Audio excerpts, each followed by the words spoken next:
How is everybody? I am, there we go, yeah. It's early still. I am genuinely excited to be here today. This is my second time presenting at Project Voice. Last time, we did a little bit of a deep dive into how our technology works. And today we're going to do much more of a demo, as Bradley just mentioned.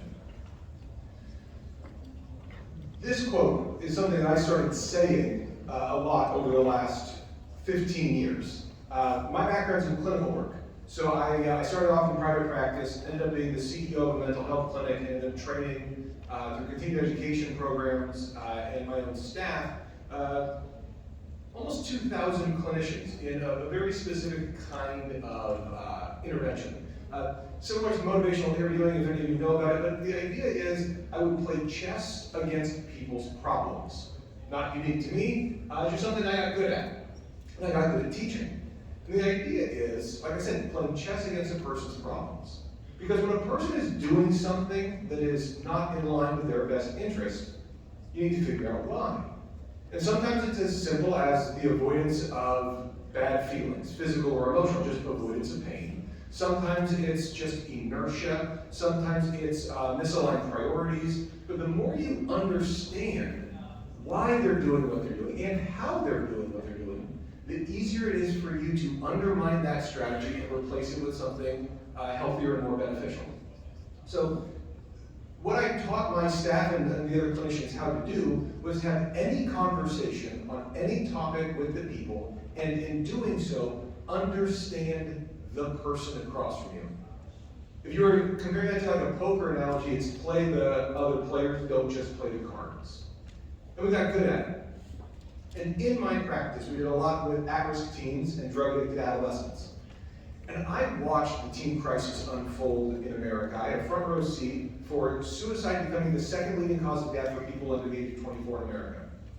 Today, when a teenager dies, it's almost a 25% chance they did it on purpose. The numbers get even more obscene when you start talking about over and under medication. Kids dropping out of school, kids getting disenfranchised. This is, to me, an existential crisis, and I'm not exaggerating at all when I say it is an absolute crisis. Before COVID, every day, 3,000 high school students were attempting suicide. So we're talking COVID-level numbers of deaths in attempts in just a 4-year span of the population. So I was watching that. I was talking with these kids and families. I said, we need to scale. So I added the continued educations. I trained more staff. We got contracts with more rehabs. But that's not it. So I said, the obvious thing, we need to do this with technology. So I said, okay, this should be easy. I'll build a chatbot that can do what I do. Maybe 80% good enough. And as I started looking, I got weirdly optimistic. Because I looked and AI consistently outperforms humans in strategic competitions. I mean, in the 90s, it was Kasparov getting beat by Deep Blue. A lot of us remember that and being afraid the Terminators were coming. But right around 2016 was when we started working on this and started doing the research. With my co-founder who's here, Dan, as we started looking at this, we said, okay, AlphaGo just made a world-class tactician cry on television. One of the 10 best players at Go in the last 100 years got absolutely humiliated by an AI. And I approach talking to people in a fairly similar manner. This is going to be great. Right around the same time, a company called API.ai was purchased by Google, and that was called Dialogflow. Some of you remember it. That was the first tool I tried to build my system on. And I got just about table flipping mad when I was saying, how come we have AlphaGo able to beat world-class people and API.ai is getting unicorn valuations for putting the right stuff on pizza? Like, this is absolutely insanity to me that our systems in linguistics aren't as good as they are in two-dimensional competitions. So I started figuring out why, and I started geeking out on that. And there's enough people in this room that understand just the weird pleasure of geeking out and deep diving. And you really got to go back to this. So this is why computers don't have soft skills. This is why they couldn't do it. Because every single person in this room has been frustrated by a chat system. Every single person in this room has been frustrated by an IVR or a Siri that doesn't get what you're trying to say or whatever it is. And every single person in this room, by the way, has had their life upended by the mental health of a friend or family member. So this is two very universal problems for a problem slide. But let's really get to the source of that problem. Why don't the computers have soft skills? Why is that a complicated thing? It's because of this.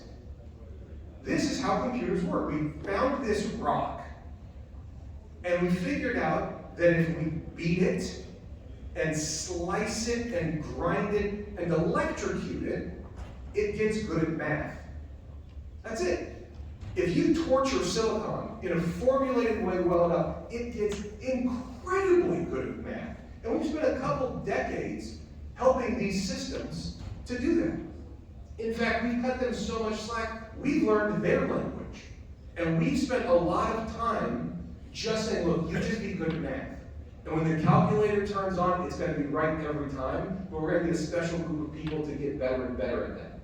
And we didn't move in the other direction and force the thing to get good at English. We decided, understandably, that getting great at math was a good enough trick for a rock. And so now we're saying, cool, now talk good. And that's kind of unfair. You know, we're moving the goalposts on the silicon. That's, a fair point, but it's time. We've got to teach it a second trick. Math isn't enough. We need to teach it communication. Last time I was here, I spent a little while talking about the fact that communication is the defining characteristic of humans. The thing that separates us from animals is not opposable thumbs. It's the ability to transmit complex ideas and educate the next generation and stand on the shoulders of giants. That's what defines us, and now we need to teach the robots how to do that. So, instead of being able to do that, we've done this. We've created building blocks. And this isn't a bad thing, but this is where we are. So we've got things like sentiment analysis and entity and checklist and automatic summaries of talks and things in effective computing. And this is the beginning. And these are all sort of narrow segments. And a lot of companies here represent one or two of these. And that's great. I think of it as sort of Legos. And I'm here to talk to you about our Legos. The little pieces that we're bringing to this conference and the little pieces that we want to add to this pile so maybe we can start building some cooler stuff. Because I've got a 6-year-old son and I know what it's like to get a new set of Legos and all of a sudden be able to build a new thing. And all of a sudden we have a piece with a hinge, or all of a sudden we have a piece with a bend, or all of a sudden we have a piece that does something slightly different. And so even though we're taking it apart from its original intention, it unlocks new builds. And I'm here today to show you a thing that I'd like to add to your bag of Legos. This is one of the things I talked about last time. This is how people make decisions. And with this model, this is part of our patent, with this model we can predict within the 90% precision if a person is going to do the thing they're talking about. Ian and I were talking about this last night at dinner. We all know how frustrating it's going to be when you're having a conversation with someone and they don't follow through. We all have that conversation, especially in sales, right? Especially in marketing. There's especially in like B2B SaaS. There's all these opportunities where someone says, hey, we're going to do this, and it doesn't happen. And that doesn't mean they're necessarily a villain. It just means priorities got misaligned somehow. Our system can tell you in advance if a person's going to follow through on the thing that they're talking about. Like I said, we did in regression and in split test with over 95% accuracy. But let's go to the next step of this. Let's talk about making this immediately actionable. Not just a lagging indicator of, well, this is what they said. Let's give the person the tool. So this is obviously a picture from a couple minutes ago, about 45 minutes ago, with Mayor Kelly. And before we go any further, I want to thank the mayor, because when Bradley brought this up, we were talking and we said, we're going to do this again. We don't want to just analyze Bradley again. Bradley and I, we said, we've all sort of been there, done that. We need to make this a little bit more of an upgrade. We started by saying, well, let's just upgrade the person. And in the room, there's not a lot of upgrades. You're kind of the guy. And so Bradley said, what about the mayor? Cool. And the mayor said, yes, we thought his office was going to say, well, we need to approve it, send it in advance. And we said, no, the point is we're going to do it live. In the mayor's office, the mayor said, let's do it. And that's really cool of him, because he took a risk, because he doesn't know us. And I met him for the first time here today, and he said, I'm excited to see what it says. And one of his members of the staff came over after the talk with him. What did it say, Brian? And on a high level, it said this: he's a confident and caring person. Cool. You want that in a mayor. It says he prioritizes his instinct, and he's a visual learner. Okay, useful. And you could see using that in some sort of like segmentation in a mailing list or in some sort of CRM. You can say, okay, this person prioritizes these things and they learn this way. Neat. But let's make this actionable. So this is his speech. Again, the transcription provided by Deepgram. Thank you guys. This is the second time we worked with you, at Project Voice, and have loved both times. And this is what we analyzed. We did this in about 20 of our dimensions. Just out of respect for the mayor, we didn't put any of our deposition analysis tools in play on this. We decided to keep it light. But instead of doing something where a lot of tools are about sales enablement, and those tools are designed to make a sales manager's job better. Now I can review this at 1.5 speed, or I can look at keywords like our name versus the name of our competitor or their products and net sentiment, which is borderline 5th grade reading level stuff, right? What if instead of that we could measure interesting things like how committed they are to the thing they're talking about, how open-minded they are and ready to receive new information, or if they've made up their mind. In this graph, you can see a little sort of wave on the bottom left. That's his commitment. And this shows in the whole thing, he bounces around between, the labels we use are uninformed, and then curious, and then open-minded. So he just kind of lived in that space during the talk, which is a nice place to be. But let's get into making this actionable. There we go. So this is how we work with him. And he gave, 2-3 minute speech, 5 minute speech. And just to look at a couple of these, his ability is to help people imagine the future. Makes sense for a mayor. But also count on Tim to champion things they think are important. Again, that resonates. Everything you're going to see on these slides came directly out of the AI unedited. We just ran the transcript and copy-pasted. You might have seen us working semi-frantically over there putting these slides together over the last 20 minutes. The system says this. I don't say this. The system says, if you're going to negotiate against the mayor, the bottom right one, don't talk about boring details. They will stop listening and use that time to think up new arguments while you waste your breath. What if you had that kind of information connected to your calendar appointment, and 10 minutes before your meeting with the mayor, you knew that? That'd be really useful. This is actionable. This is real-time advice. But let's really niche down another layer. What if instead of just, this is great for his office to know how to manage up, right? This will be great for them, and we'll send them a 2-page report that they asked for. But let's niche down again. Let's try to sell them a house. We've rolled out an entire version of this just for residential retail sales. And so when you look at this, there's a couple that can just stand out. And anybody who wants to see a full report, we can do one on you while we're here. That'd be fun. Simple ones, like they at a contract and commitment, at a moment of transaction, they tend to be more enthusiastic than most of your clients. Give them space to celebrate this success. Or Tim has the capacity to quickly view a lot of homes without getting bogged down. They can handle a busy day of showings so long as you keep it fun. Again, put yourself in the position of a residential real estate salesperson and say, while you're about to do an open house, you get this advice. While you're trying to get a listing presentation, it tells you what's going to matter to them. You get to customize your pitch to the person. We can do this with 2 minutes of speech. We can do this with Twitter. We can do this with email. We can do this wherever there are words and turn it into advice that's just as actionable. Because here's the thing, this is very useful. And as you're thinking, okay, how good is it? How accurate is it? Here are our numbers, here's how we did it. 30,000 Zoom users have generated about 60 million minutes of audio that we've analyzed. And we've got about 50,000 of those bullet points. Those ones that you just saw, our system offers 50,000 pieces of advice dynamically.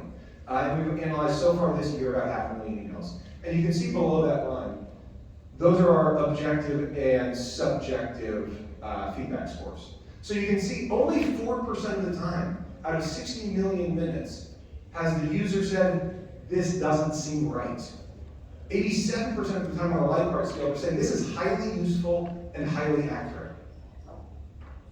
And you can see down below in terms of prediction accuracy and actually just getting to increasing conversions in a split test, the system works. So cool. But again, we didn't start this company to sell houses or sell widgets. We got into this to help teenagers. And this is another quote, this one's not ours. A lot of you have seen this one. Because as neat as it is to say this does sell my house, and that is neat, that is useful. There is an obvious use case for that, and a business case for that. But we all know that in this town today is a 14-year-old girl who just moved here from out of state, and she's feeling isolated. She's got anxiety. She doesn't want to talk to her family about it. She doesn't like the school guidance counselor, so she's not doing well. We all know there's a 16-year-old boy who just didn't make the basketball team, and because of that, he's falling into the wrong peer group. He's not a bad kid, but he's getting comfortable making bad decisions. And he doesn't have anyone to talk to about that. Sure as hell isn't going to talk to his parents about it. He's 16. We also all know there's a 25-year-old veteran somewhere in town who is today considering becoming a statistic. And these are the conversations that we want to help empower. Whether a subclinical peer support group where we have some conversations going with a couple of pieces of technology, or all the way up to a suicide hotline, teen crisis hotline, things like that. Because those are overwhelmingly manned by wonderful, well-intentioned volunteers with relatively little training, having life-saving conversations all day, every day. So let's just make them a little better. Let's just give them a tool that just says, here, we can do this. We can just tell you how to intervene with this person. We can tell you the likelihood that they're going to follow through on what you guys are talking about. Maybe you're talking about getting a therapist, and high commitment is wonderful. Maybe we're talking about treatment plan compliance, where that would be wonderful. But what if they're talking about self-harm? High commitment would be obviously terrible. And the system can say, here's how to increase or decrease that likelihood. Here's what to say to actually move the needle with this person. Not a static profile. Not one of 4. Unique. 50,000 bullet points. When you do the factorial math, it gets way into the billions really fast for all the permutations that are reasonably possible, because some things don't actually fit together. But you're way into the billions of those kinds of reports that can be offered, as you see today, at the speed of transcription to help those people. And to help those people that really need it. There's no one complaining that there's too many mental health support services out there. There's no one saying the kids are doing too fine. There's no one saying, the veterans should walk it off. We need to build tools that help them. And while we're doing that, we get to train it in commercial applications, because the truth is, clinical data for social sciences is really bad. Because in my office, if I'm working with that 14, 15-year-old girl who just moved here, and I say, hey, how you doing? And she says, really bad, I hate life. Okay, well, let's talk about it. What do you do? And she comes back in a week or two. I say, how are you doing? And she says, I'm doing way better. Now, is that because I'm incredibly good at my job? Or is it because she just made a couple friends, or made the volleyball team, or got an A on a US history test? There's a lot of corruption in that data. It's tricky to figure out. And with HIPAA, the outcomes are really complicated to track. And they should be. HIPAA is a wonderful thing. But if we start in sales, if we start in commercial applications, there's great KPIs. There's great measurements. And there's commodities that are being sold, and so you can do much better apples to apples comparisons. So we can continue to train our models to have those numbers on the previous slide get better and better.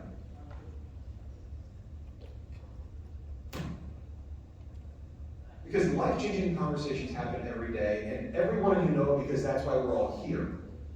We're all here because we understand the power of conversations. We understand that it is those relationships that matter. And a lot of the companies here are either platforms on which those conversations actually take place, or tools to help make those conversations more effective.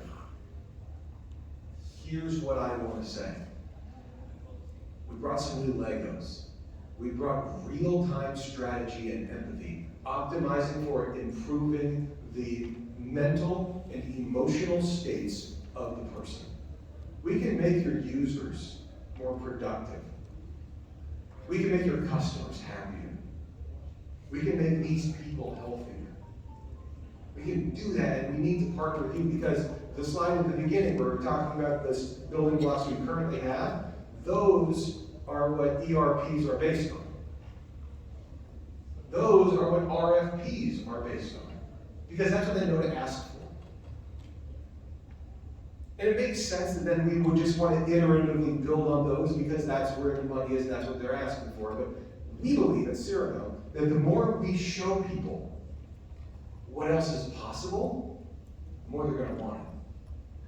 So I want to make sure you guys have access to this new Lego. So there are great companies on this list. Market Casa Cabana, I am so excited to work with you guys to help aging population be able to connect people and to have their caregivers understand them better, and have their caregivers better understand how to improve that compliance with whatever the treatment plan is, whether it be occupational physical therapy or medication. That sounds amazing to me. DeepGram, I love partnering with you guys to be able to put this into a call center or a crisis support line. Van Vocalytics, I've known you for years now. It's so fun. We can plug this into hospitals and just ambient noise, conversations happening with a doctor and a patient. We can take that conversation that a respiratory therapist or a nurse just happens to be having with the patient and putting it on edge. Putting it with Andy with Lenovo, we can put this on a server so it stays HIPAA compliant, it stays on device. It stays away from the cloud and whoever would be concerned. And then a conversation with the lowest level employee, just a random staff member in the hospital or in the skilled nursing facility. That conversation can inform the surgeon of how to interact with them. It can inform the doctors to explain, this is what we need to say to this person so they do the right thing. This is how we get them to take their medication. This is how we get them to change their diet and exercise. This is how we get them to do their physical therapy. This is the game. So we all know that life-changing conversations happen every single day on all our platforms, and I'm genuinely asking to have conversations with all of you. I really want to have a 15-minute conversation with everybody. If you've got a platform that wants to use this, we're an API. Plug it in, add this feature. Take full credit on a white label. We don't need it or want it. You get to tell your customers, look how cool this new thing is, you can have this. And in doing so, you get that. And then I get to take the money and data and go help the kids. You don't even have to help the kids. I'll take care of the kids for you. It's Tom's shoes. You guys are going to make more money, which is great. You guys are going to make more data, which is fantastic. And then we'll take that, as we're helping empower your systems with this API, we'll take it and plug it into the social good. We got to speak at the United Nations AI for Global Good conference a couple of years ago. And as we were talking to the people there and talking to the AI ethicists, we all ran into this same problem. The companies that are moving fast in AI healthcare for conversation and mental health support services are running into data cul-de-sacs. And we came up with this as the strategy to get a wider data set. So partnering with you guys is absolutely core to our mission, which is why I love coming to these conferences, and which is why I said I'm grateful and excited to be in the room with all of you today. So that's what about. If you guys want an analysis on yourself, we are happy to do that. If you send an email to me and just have the subject line, just have it say analyze me, and give me 200 words on anything. Just talk for 200 words, answer a couple questions. We'll analyze you, or just come find me, and we'll do it on my phone. We'll just have fun with this. This is a fun conference. This is a fun group of people, and this is the group of people we are the exact right size to be able to innovate. We are the exact right size to change the future RFPs. This is exactly the right place at the right time. I'm so glad to be here. Thank you all for your time.